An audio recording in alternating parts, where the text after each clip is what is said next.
Why do you want to run for county supervisor, and what have you witnessed both positively and negatively about the way the county's been going so far? Well, the why I want to run is I, like many other people, are watching the horrors of what's happening on the federal level. And I'm cognizant of how bad it's going to be at the county level in the area of health and human services. My passion.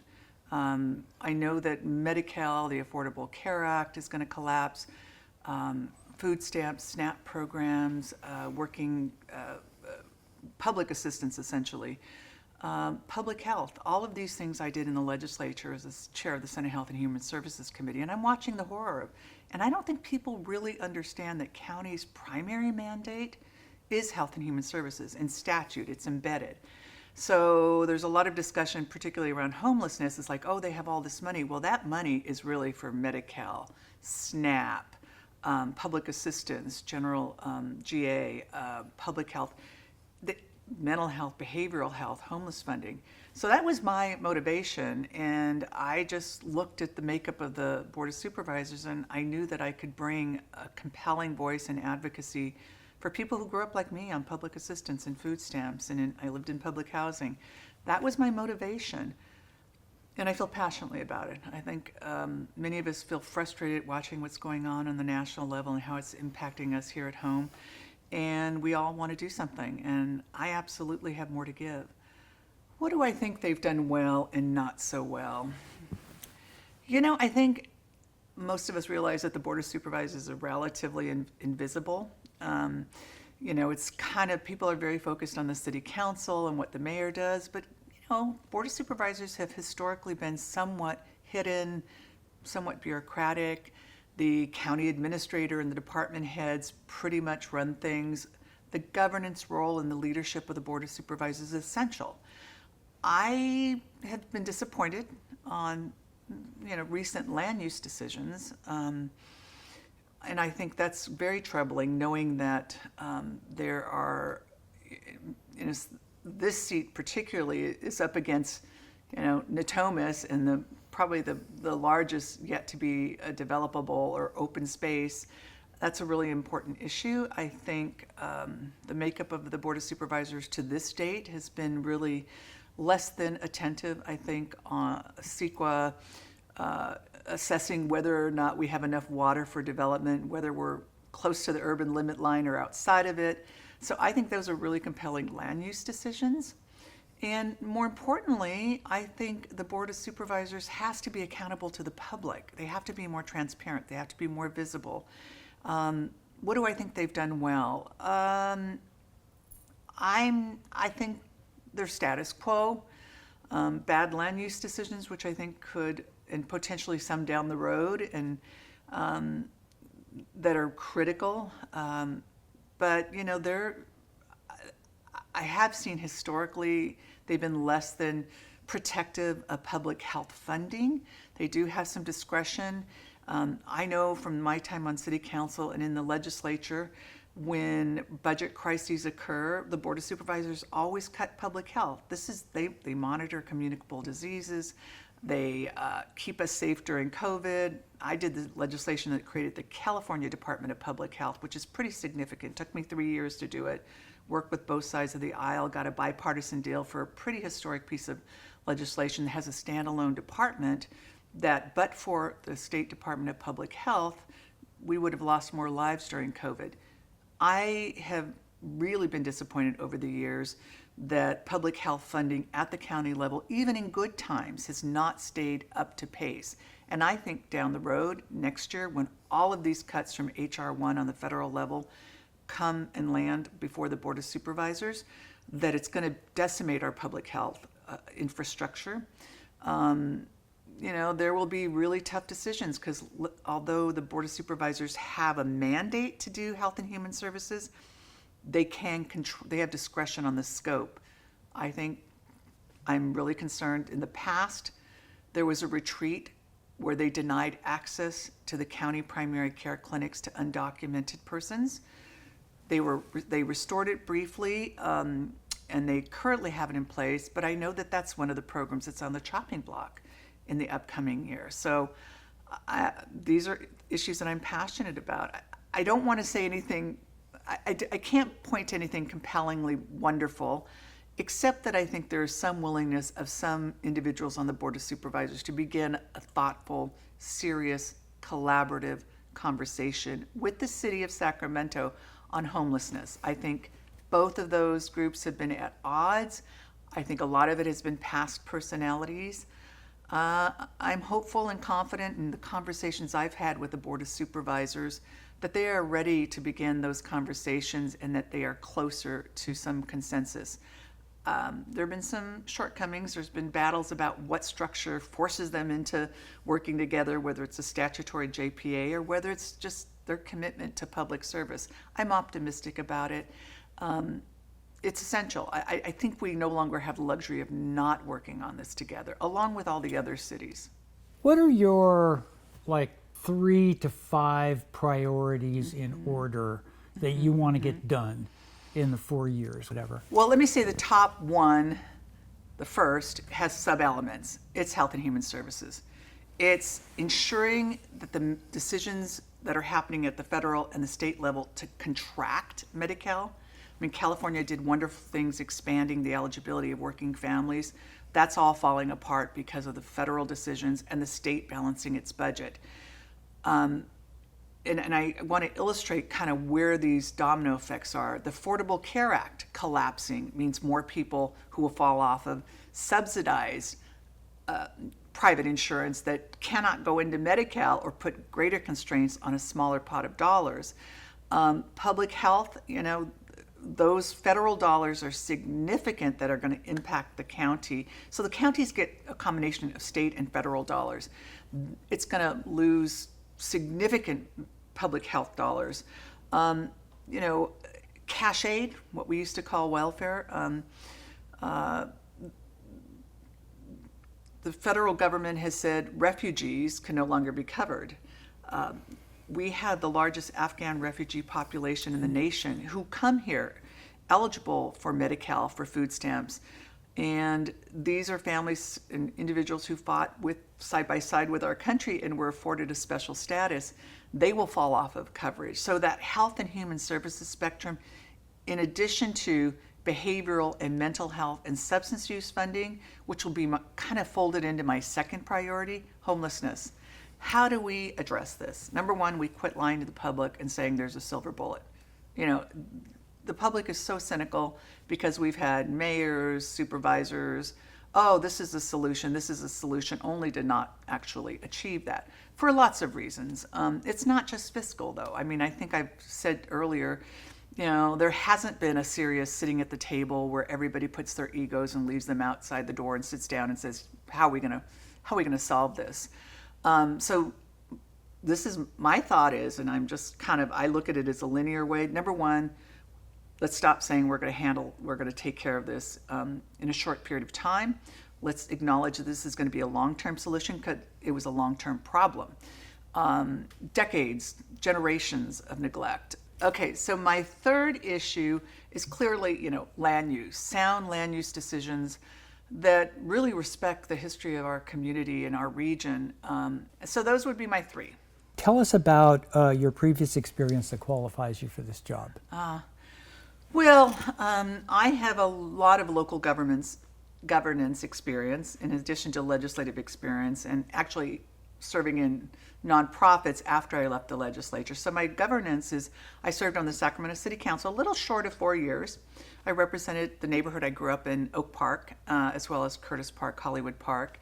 Loved that local government experience. So, achieved some really significant gains in a short period of time. I did a vacant and boarded building ordinance that helped move along absentee landlords. Oak Park was filled with problems as a result of that. I did an alley closure program. I did a program where we began giving a penalty or actually a reward for persons that reported illegal dumping because there are huge problems at Oak Park.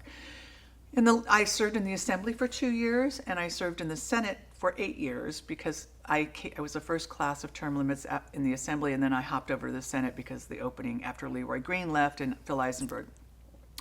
And there I delved very deeply into health and human services. I was the chair of the Senate Health and Human Services Committee and did lots of big things. Safe access to abortion clinic, where it protects families, women, providers from violence entering, abortion clinics, reproductive health centers. I authored a very significant piece of legislation called the Cal Grant Scholarship Program that helps needy families, working class families, get free scholarships for California schools. It's changed the lives of many people like myself to be able to be the first one to go to college. I did the legislation that created the California Department of Public Health, which is a pretty big deal. I did a piece of legislation called the California Biomonitoring Program that measures environmental toxins on bodies and has studies over the last 20 years. So governance at the state level, at the legislative level. After the legislature, I was a vice president of Planned Parenthood Mormonte, where we were building Obamacare, fighting at the federal level to ensure that they did not roll back on non-abortion services, because the federal government does not allow any funding, but STI treatments, Medi-Cal matching dollars. And then I went over to the California Primary Care Association, which is the umbrella organization for community clinics and health centers. WellSpace is the most well-known one that contracts with our county to do primary care services. So not only have I worked on developing policy, I've also implemented policy. And I ran a nonprofit serving refugees in Sacramento, where grew the organization significantly, created an immigration legalization services program, a survivors of human trafficking program when we got victims out of dangerous situations, stabilized their status by getting U or T visas. Many were undocumented. So we stabilized their status. We reunited them with their children, if possible. We did micro-lending programs, financial literacy programs, and we did refugee resettlement. So I run organizations, and I got lots of dollars in legislation that enhanced those. I got a Refugee Career Pathway grant, $5 million to help all the refugee resettlement agencies here in Sacramento. And I have been elected for over 15 years now on the local community college board of trustees. I'm the president this year. We expanded our dream centers for immigrants. We have a legalization immigration program. So my governance at the local level, my policy making and running organizations, and building regulatory and navigating regulatory processes, I think I bring that to the Board of Supervisors. What do you consider the most significant environmental issues in the Sacramento area, in Sacramento County? Oh my goodness, the most significant environmental issues. What pops into your head? Well, I think preservation of open space is critical, particularly in the decision of the Board of Supervisors. Endangered species encompassed within that, the garter snake, Swainson's hawk. I think our water, access to, because of climate change, the future of our groundwater, our American River. Whether Folsom and American River have the capacity for all of the growth that we're seeing in our region. So I think those are general issues. Part, I think, what is important is for the public to understand. I wish we had a stronger push on educating the public about less water use. I mean, I live in a neighborhood where I have, I use the turf, program for the city of Sacramento, but my neighbors, have lawns that they water nonstop. I just think we have to acknowledge that our resources are finite, particularly in Sacramento, where we have two wonderful rivers, but unfettered growth and growth without effectively identifying sufficient water supply, whether it's wells or whether it's surface water. I think people have to understand that this is not an infinite resource. It's finite. Right. The Tomas farmland is relied upon for habitat and foraging by many protected species, as you probably well know. Developers are pushing for the rezoning of 8,000 acres of this land. Do you support the crossing of the USB urban services boundary and approving of Airport South Industrial Project and Upper West Side Development and Grand Park, which are the three big Natomas projects. And as I understand, you've already voted on the ASI, right? Right. Okay, so talk about that a little Yeah, bit. I will, because I knew that that was going to be an issue. I don't know if you watched the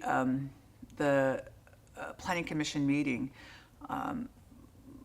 What I was compelled by was what was the position of the Natomas Habitat Conservatory. And they were not opposed to it. Right. It was unfortunate because I kept saying, well, a couple things procedurally. Why are we voting on something that is still in the county, has not yet gone through LAFCO? But, you know, I looked around and my colleagues and the staff, oh, well, we just want to get ahead of it. Secondly, our staff that had made the report, and I pushed a bit, does this violate the agreement that has been entered into? Where is state, wildlife and where are the state entities? They're not opposed to this. There was significant mitigation that was negotiated by, unfortunately or fortunately, the Conservancy, which is most directly affected, and was not in opposition to the plan, which I found puzzling, and I actually said publicly I would love to hear from the Conservancy. And I attempted to elevate the issues. Procedurally, we have to go on the record overcoming the findings of fact of the staff report, and there wasn't. I looked around among my colleagues to try to get some heft on it, and I reluctantly voted for it. And I know it is within the urban service boundary at the top there, but I try to walk through the issues, and I reluctantly voted for it. Mm-hmm. But when you're working with the facts and I went through every piece that might give me a policy or a regulatory basis. I think the opponents and ECOS, I think their position was that there was an inadequacy of CEQA, and I looked at the findings and on record and pushed, but there was no way to overcome that. So I reluctantly voted for that. Okay. What about the other two? How do you feel about Upper West Side and Grand Park?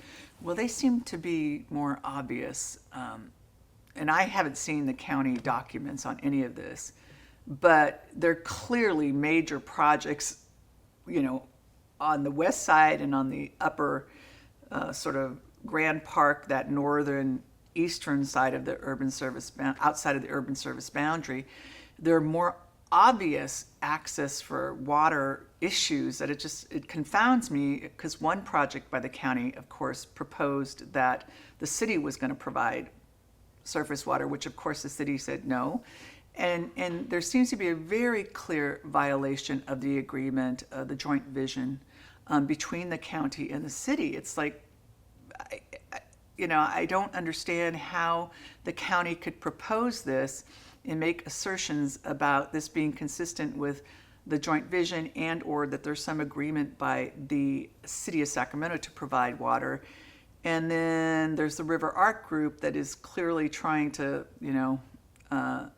navigate and preserve the American River and Sacramento River and be cognizant of what may or may not be available for future development.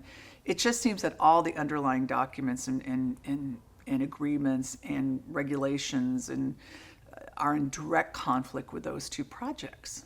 What is your opinion about how land use has been managed by the county, and how would you change it going forward? Yeah, I do think it's probably the weakest, and I want to be as respectful as possible, because I don't know what enters into the supervisor's decision-making process. But I do think that that's the greatest pattern historically, not just of this Board of Supervisors, but I've seen the Board of Supervisors since the late 80s do this, and good people who have been on there and moved on who were part of it. So I'm disappointed of the most recent high visible, particularly, the solar project. Coyote Creek. Yeah, Coyote Creek. It was to me, that was really obvious. I mean, it's like 3,700 heritage oaks, lots of habitat. It just, to me, was ludicrous. And I just was shocked that SMUD didn't have to go through that process.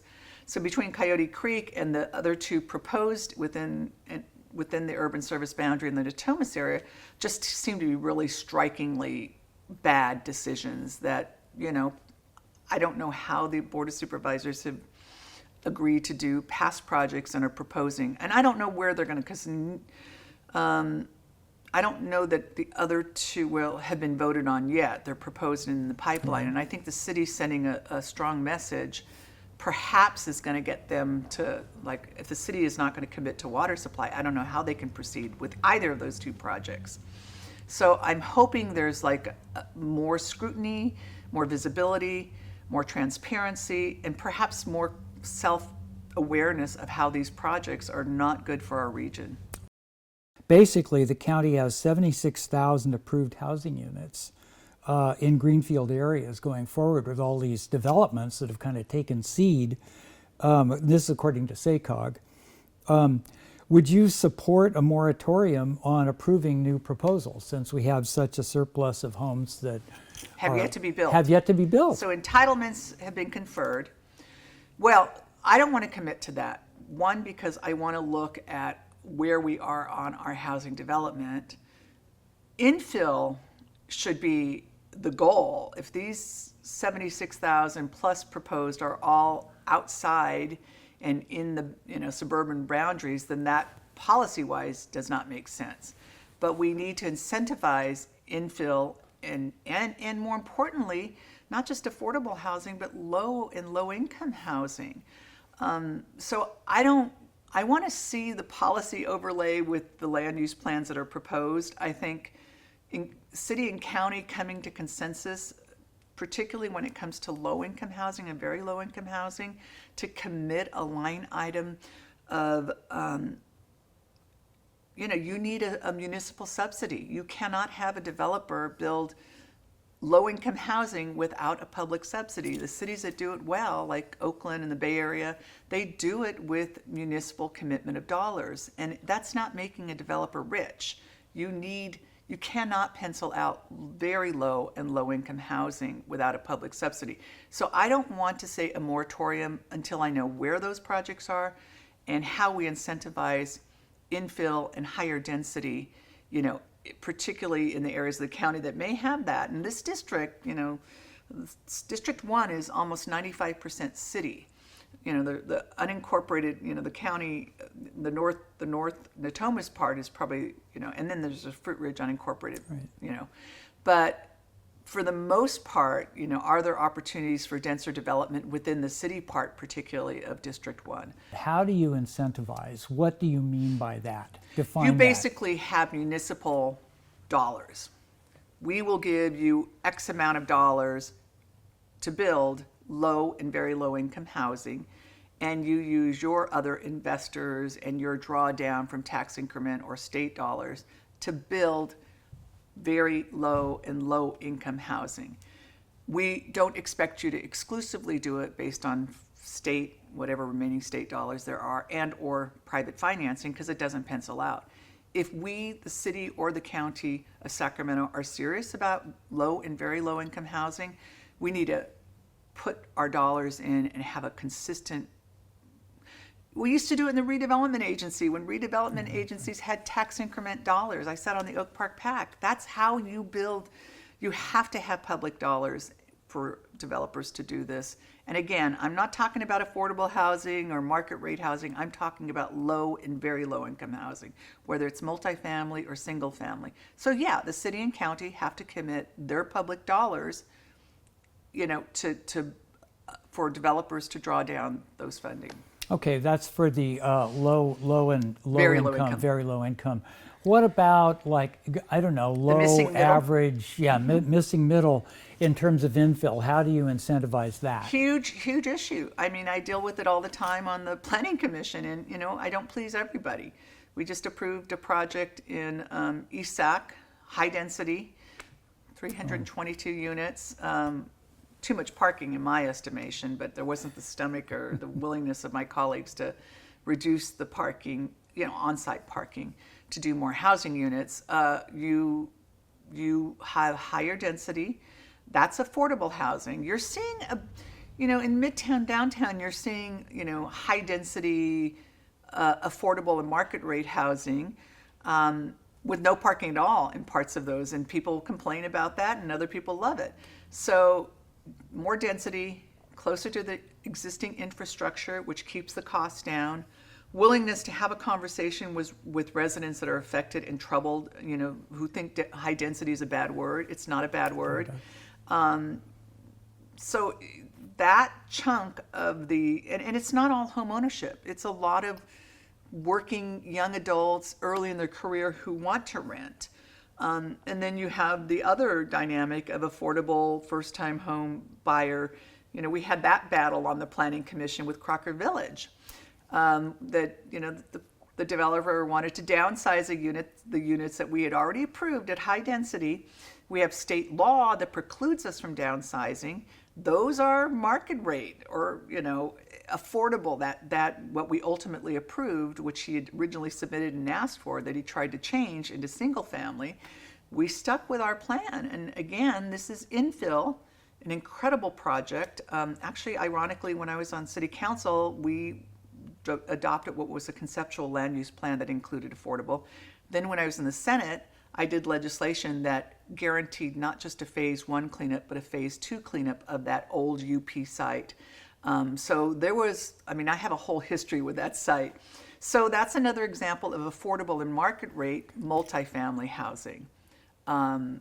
So, you have to have the courage to say infill, high density, and, have that conversation with residents who are opposed to it. What's your position on the Army Corps of Engineers' plan to remove hundreds of trees on the American River Parkway? Oh, God. That's not an easy one. It's not an easy one. No. It breaks my heart. I don't know if, they have historically, one, they preempt us. Two, the message has always been by not removing it, there's a risk of erosion and not being able to fortify our levee system sufficiently, and there's loss of life and property. I don't know the status of it, where there was litigation or not. It's, do I wish that we were more judicious about preserving, just incredible historic, many heritage, trees. But is the science convincing that we have to remove them in order to, safeguard our levees? We have a problem that, levees are not an ideal way. We've developed in places along rivers, and the more you levee, the more you sustain it, you don't get out of that. You have to continue to sustain the levees, even though it's like not an ideal way ultimately. We've lost our basins, we've lost. So, it's disappointing, it's troubling. I don't know how much we have been able to negotiate something less significant in removal of trees, but I think perhaps the geology and the engineering is compelling, and unfortunately we're preempted by the Army Corps of Engineers, and yeah, it's troubling, but I'm not yet aware of a less invasive way, perhaps minimizing the removal, but yeah. Many people feel the county has not done a good enough job dealing with the homeless crisis. Yeah. Do you agree, and how would you change that? Do you have any ideas? I'm not going to say it's just the county. Everybody has responsibility for this. The county does have a mandate under state law where they get money for services. And people think that money for mental health, behavioral health, substance use can be used for housing. They do get some housing dollars, but the bulk of the money that everybody thinks, the county has all the money, it's actually money that is committed to services. Do I think the county has done a sufficient job of providing the services, I don't know. I think the city and county, we've had problems with the city and county coming to some foundational agreements. Even if it's just the county educating the city that, okay, we have all this money, but this is what we have to use it for, and we will use it for treatment, outreach, services, and the city acknowledging, okay, you get some housing dollars and we get some as well. How do we effectively use them? And my thought is, and I've had this conversation with the members of the Board of Supervisors that I've been able to chat with, is I look at it as a spectrum. Number one, this is a problem that is decades, sometimes generational. I mean, I have family members who are homeless and substance use who ultimately died. So let's own the fact that these are profoundly either behavioral, mental health, persons who have untreated chronic medical problems. So maybe it's pie in the sky, let us as a Board of Supervisors commit that we will front load and fund, even in difficult financial times, more caseworkers, more effectively trained to deal with on-street homeless persons. Let's ensure that caseworker funding, we double the bodies, we double the funding, and we don't take it away in difficult financial times. And let's acknowledge that we're not going to put people into housing with lawns and, their own homes. Let's get them into shelter. Let's get them out of the heat. Let's get them out of, the cold and out of the rain. And let's be okay with shelter.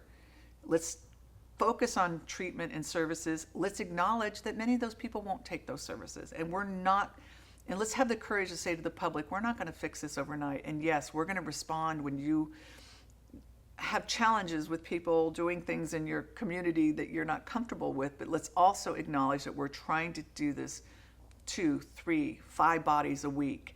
If we can get 5 people off the streets in a week and get them in treatment, even if they fall off treatment, let's not penalize them for falling out of treatment. So I think it's a sort of a linear process, but there's going to be, churn between treatment, off of treatment, mental health, behavioral health, and let's be okay with that. Let's not tell the public that this has to be cost effective. It's not going to be cost effective, and it's not going to be done in 2 years, 5 years, maybe even 10 years. But we all need to stay at the table and commit our dollars and say we're going to do this. Then you have at the other end of the spectrum, affordable housing, long-term housing.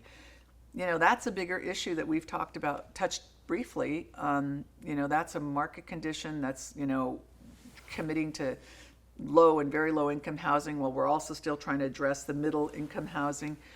But the homeless issue is all of our issues, and the city and county just need to kind of work together and respect each other's resources and limitations. And I don't know that conversation has occurred.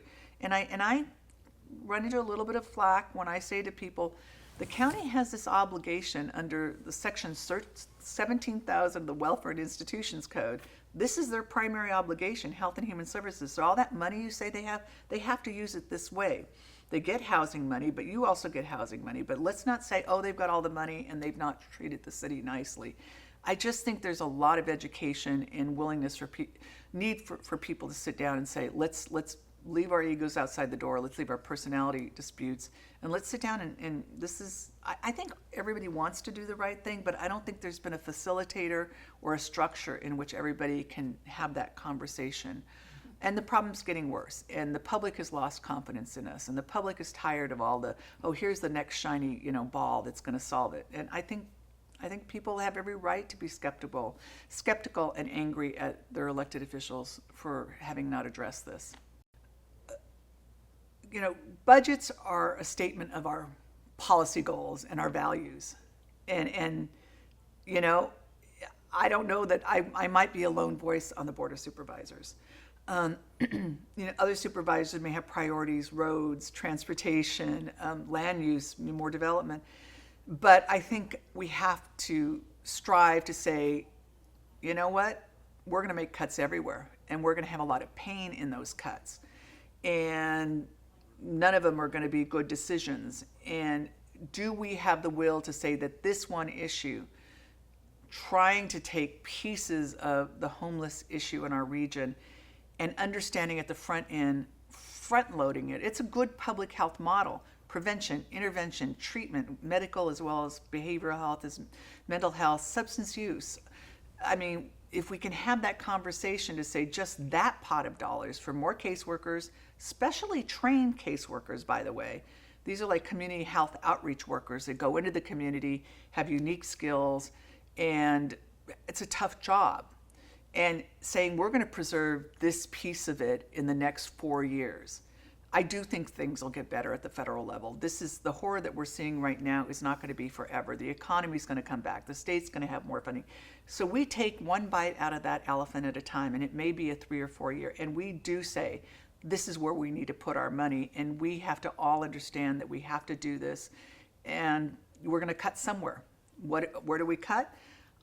You know, I mean, there's going to be a deficit at the county level as well as the city level, and certainly the state and the federal government, mostly because of what the federal government is doing.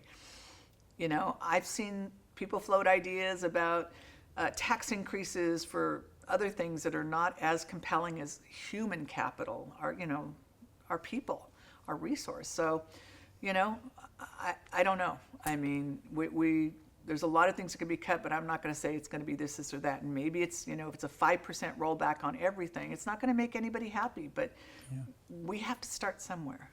How are you going to communicate with your constituents? How frequently will you have public meetings? And how will you reach out in other ways? Yeah, good question. Excellent question. My history in local government, as well as in the legislature, I had a really, really wonderful constituent services staff who understood that even in the legislature, if people came to us with a city issue, and I represented like Citrus Heights and Folsom and Orangevale and lots of the uncity, and we wouldn't say, oh, go to this city and do that. We would take and we would work with that local government, and we would address even if it was a local issue. So it's the quality and the substantive response when constituents reach out to us, do it in a meaningful way. And no issue is not within our jurisdiction. Everything that they come to us for, even if it's a federal issue, we walk them through it and do a soft handoff. Community meetings, district hours on weekends when it's available to families. The interesting thing about the Board of Supervisors is their public meetings are during the workday, which is unlike the City Council, which has got to be challenging for many people. I mean, it's one thing to watch it after the fact on television, but I do think that, making county government more accessible, I mean, I don't know if there's stomach for it, I don't get tolerance for it, but it does seem that there should be a consideration of evening meetings with the Board of Supervisors, which it's not gonna make any friends probably with those that are on the supervisor right now. But, definitely, community meetings in neighborhoods, particularly at the beginning where people will need to get to know me. You've got so many different areas of North Natomas. I lived in Northgate when it was just Northgate and Gardenland, but I'm very familiar with those neighborhoods. There are higher density neighborhoods like Curtis Park and Esac, certainly Midtown, Downtown, and Tahoe Park. Those are denser neighborhoods. Fruit Ridge, the unincorporated area, I lived there the first 12 years of my life, and I think that's a really important area that is, it's very working class, very poor, lots of Latino families, immigrants. So I think having community meetings in places, you go to where your constituents are most comfortable. So these meetings, at least myself having meetings in those neighborhoods, is really important. Okay. With all the competing concerns facing the county, how are you going to stand up for the environment? There's all kinds, homelessness, housing, roads, blah, blah, blah. Those of us that are concerned about environment, we always say, we never get anything, Yeah. So, it's hard to be the lone voice. When I joined the City Planning Commission and was appointed, I kind of was trying to get a sense of the culture, and it was clear, good people, but there wasn't, pushing the envelope. I think if anyone looks at the meetings, I kind of push the envelope at times, and you have to read because you don't want to marginalize yourself. And and not be effective to be able to push, policy changes and tweaks. But then there are times, I just vote no. We had a project, it was a Natomas drive-through along a light rail line, and a proposed light rail line. And I think I was one of the no votes, despite RT saying, oh, it's okay if we ever build the light rail line. It was just, I said, no, it's in conflict with light rail line, and it's a drive-through of some sort of chicken. So having the courage and saying it respectfully, I've done it on my Los Rios Board of Trustees look, I respect everybody's right to vote the way they did, but here's my rationale. And picking when you need to say the right thing, even if you know you're going to be a losing vote, and raising and elevating the issues so that environmentalists, whomever, feel like they're listened to. And I attempted to do that on the Airport South project. But voting no, I have a long career. I learned over time that it's okay. And, I don't have anything to lose by voting my conscience at this stage of my career. Good. Yeah, and I mean, I've gone to a fair amount of those meetings where they've been talking about the greenfield developments in Natomas, and it always comes down to, on that side are all the union people, and on this side are all the environmentalists. And the union people get up there and they say it's our jobs, it's our families, it's young people coming up in the trade need internship programs. They say all those things, and then we say, yeah, but what about the long-term effects of this encroaching development? And the 9 times out of 10, people will vote for the jobs. They'll vote for the short term versus the long term. What do you think about that? How do you square that? You don't square it. Both sides are true, particularly this economy, and particularly with people who go into the trades that don't get 4-year degrees. They go, we at Los Rios had the most incredible, career tech ed programs where people that may not have even graduated from high school get into our programs, and they have a livable wage for their families. It's a hard one to reconcile. They're both true. And I think this has been the consistent challenge over years with the environmental movement, finding that allyship with particularly the building trades. Public employees, they work in city government, county government, but it's where that disconnect has often been, and it's challenging to bridge that. I remember when I ran for city council, and Auburn Dam, was the big issue, and I said, no, I don't support the Auburn Dam. And of course, my opponents got the endorsement and got all the money. And, building trades are very vested in any and all development.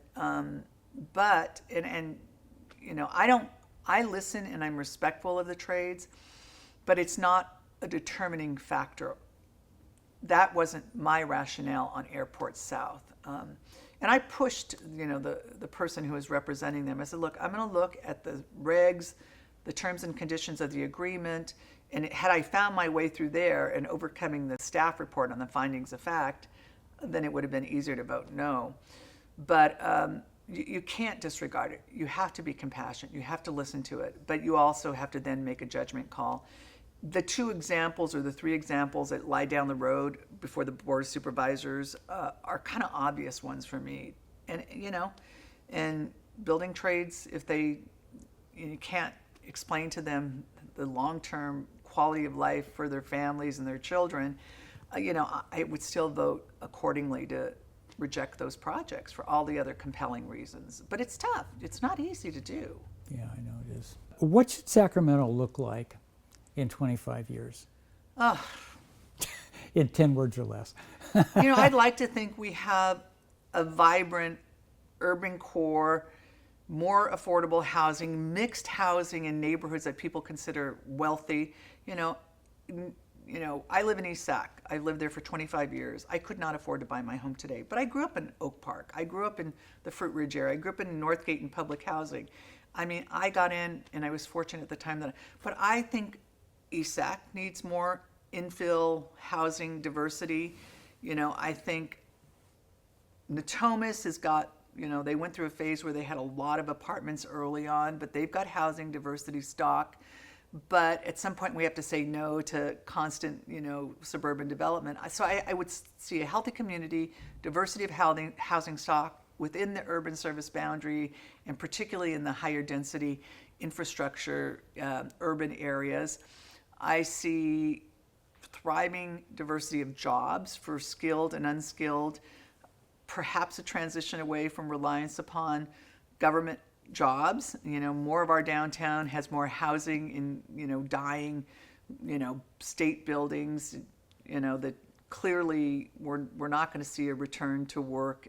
So effective use of that. But a place where working families can feel confident they can afford to live here. We cannot have this constantly escalating water, sewer, storm drain increases and a reduction in services by city imposing fees, particularly parking fees, which is, county fees, are, you have people in the uncity who think that they would get more costs for those services in the city, and I'm talking about Fruit Ridge annexation area, whereas their costs are going up, but they have inferior infrastructure. So I want a place where we have working families and working class and poor families have places to live and, can have a job and, raise their families and stay here and not, and not fear losing their homes because they can't afford escalating fees. So that's the city I envision. Is there anything else you'd like to say? Oh, gosh. I mean, honestly, my motivation for running, I'm going to be really clear, is what is happening on the federal level with the Trump administration. I mean, eviscerating, leaving, the climate accord and moving away from removing, regulations for, greenhouse emissions. It's devastating what's happening at the federal level. But also the health and human services programs, the attacks on immigrants and poor people, and the whole culture of normalizing racism and bigotry. I mean, I am passionate about these things, and I think our county, our city, our region has been incredible in the past, overcoming and sustaining ourselves on being a decent region. We've got challenges, but I want to be a part of those solutions. I've got a lot more to give.